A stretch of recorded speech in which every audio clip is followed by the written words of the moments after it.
Hi guys, magandang araw. Welcome to another mini vlog. Sa first day po namin dito sa Spain ay may parig na naganap dahil National Day po nila. Grabe, ang daming tao dito. Lahat nagdiriwang ng pagkakaisa at kasaysayan ng bansa. Ang ganda ng vibe dito. Sobrang saya ng mga tao at feel na feel mo ang kultura ng Spain. Ito po ang highlight ng kanilang parade. Ang gagaling po nila sumayaw at ang kukulay ng kanilang mga kasuotan. Pagkatapos naman po ng nakakapagod na araw ay nagpunta kami dito sa bantang itaas, overlooking po ang top view ng Spain. Sobrang relaxing po at ang ganda ng view mula sa itaas.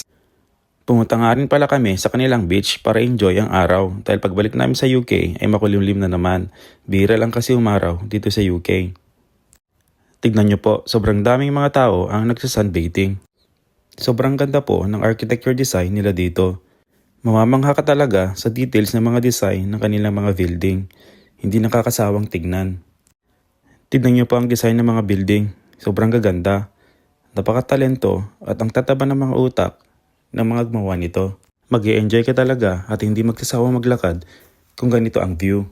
Ito nga po pala ang isa sa kanilang mga palengke. Tignan niyo po, sobrang linis at daming pagpipilian. Dito na nga din pala kami kumain at nagkape para may pagpahinga ng konti ang aming mga paa sa kakalakad. At syempre, ang pinaka-highlight ng tour natin dito sa Spain ay ang Sagrada Familia. Ito ang pinakasikat na simbahan dito sa Spain. At hanggang ngayon po ay ginagawa pa rin po siya. Grabe yung details, lahat ukit. Bawat parte may kwento. At pagpasok mo naman po sa loob, sobrang surreal ng feeling. Parang nasa loob ka ng isang higanteng obra.